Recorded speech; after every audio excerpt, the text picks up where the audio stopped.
Good morning. So it never feels enough, so I just beat myself up. That was a question that I had yesterday, more of a statement, if you like. And it's really interesting because I get it. If you're coming in, give me a hello on replay.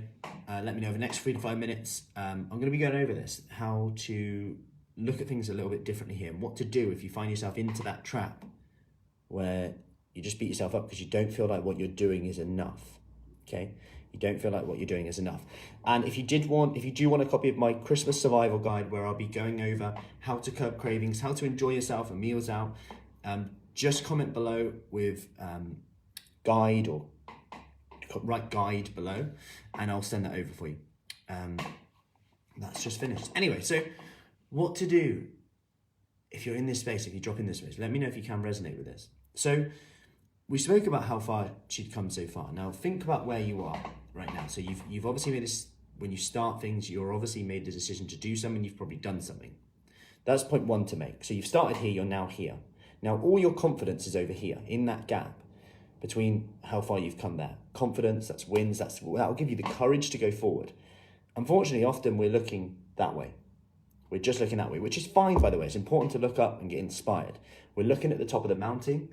We're forgetting that behind us, if we look down, we can enjoy the view. We're halfway up the mountain, we're a quarter way up the mountain, we can enjoy the view. Now, unfortunately, we don't do this. Now, I never feel like it's enough. If you never feel like it's enough, you've either A, set really high expectations, or 2, not even set them at all. Maybe we have a really broad goal, like I want to lose weight, but then today we don't actually know what we need to do that, and we don't work backwards.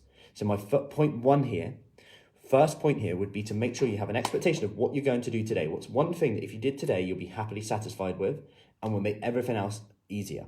What's one thing that you're going to do today that if you did, you'd be happily satisfied with and would make everything else easier or unnecessary? That could be getting a workout in, because when I get a workout in, I'm better to be around, better dad, better husband, hunger levels are better. I feel like I've accomplished something. I've got that sense of achievement. Already, I eat better. I treat myself better. That's the domino for me. Okay, let's start there. Let's get that one workout in. Yeah, but then I've only got 15 minutes. I'm not sure if that's enough. That's what the monkey on the shoulder might say. Is that? Yeah, it's not enough. Start there. Set that expectation for today and know that that is enough. It's more than you were going to do, because waiting for the perfect workout, waiting for that perfect hour workout, or whatever you want to call it, which isn't perfect, we know that from research as well, is not as good as getting a workout in today, which is half-assed, 15, 10 minutes, whatever. Half-assed is better than no-assed, as they say. So make sure you get one thing in today, whether that is movement, whether that is exercise, whether that is just setting your expectations for today. What are the key things, the priority that you have to do today? It's Wednesday, and often on a Wednesday, people start with good intentions in the week. Wednesday, it starts to dip down. So let's just reset that expectations. We get caught up in the speed of life. So let's get what's realistic for today. It might be that you need a Wednesday goal that is different from a Monday and Tuesday. Because on Monday and Tuesday, you seem to be naturally more motivated. Wednesday, maybe time is scarce, there's more things going on, and you need to lower that expectation. So today I will do X.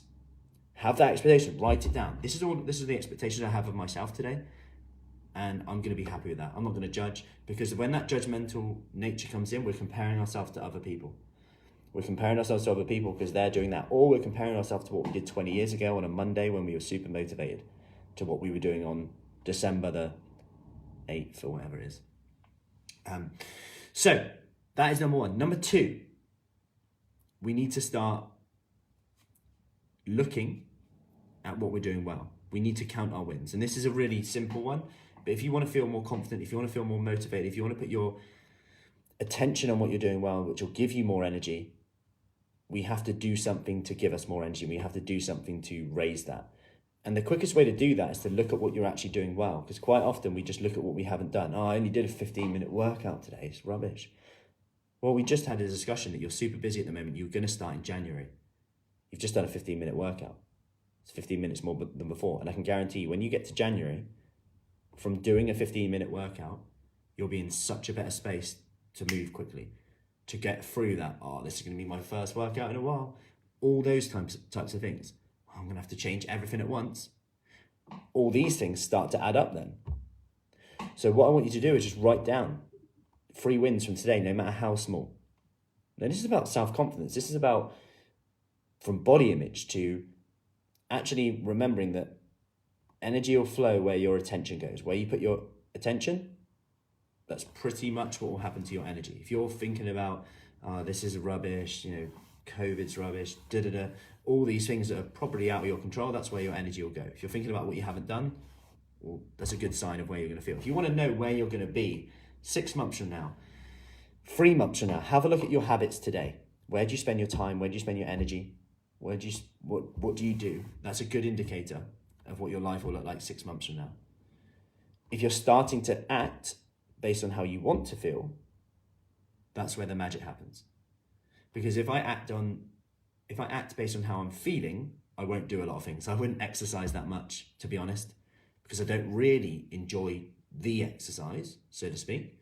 I do sometimes, not always, not often.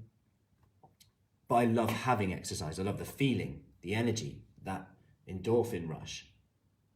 And the more I can act based on how I want to feel, the better my results will be. Sometimes we've just got to do it anyway.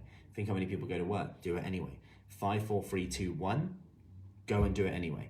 5, 4, 3, 2, 1, I'm going to do it. We're procrastinating, 5, 4, 3, 2, 1, let's get doing it. Your brain loves that 5, 4, 3, 2, 1, go, because it knows that something's coming. If you count up, your brain will go into that 1, 2, 3, 4, 5, 6. It'll just keep going. 5, 4, 3, 2, 1, set a task you're going to do and get around and do it. So back to the confidence, the wins, write down 3 things that, try it this morning. So you got 1 thing that you're going to do today, then 3 things, write down 3 things or 1 thing, it doesn't matter, that you did well yesterday. That could be nothing to do with food, it could be nothing to do with exercise, it could be that you spent time with family, it could be that you had a productive day at work, whatever it is. And sometimes you'll have to look quite hard at these. But you're picking out, actually, yeah, I did do all right there, I did do all right then. And that can give you the courage to continue today. Otherwise, if our focus is on, always on, I haven't done that, we just go into that beating ourselves. And that monkey on your shoulder will start to say, yeah, you can't do it, you can't do it, you can't do it. And then we think, no, it's not a good time, I'm not in the right headspace, and so on and so forth. That self-sabotaging repeat. And what if we weren't getting the results we wanted because we kept stopping? We were stopping when we're actually going through a very normal phase of change, in that when you go to change, you'll get moments where it feels tough. It does feel hard. There's challenges, there's obstacles. But it's going to be hard anyway. There's going to be obstacles anyway, whether you choose the obstacle or not. So you can either choose the obstacle, choose the hard, choose the challenge, and get the results that you want coming out at the end of it, or avoid it. But it just so happens that when you avoid it, you're going to have other problems anyway.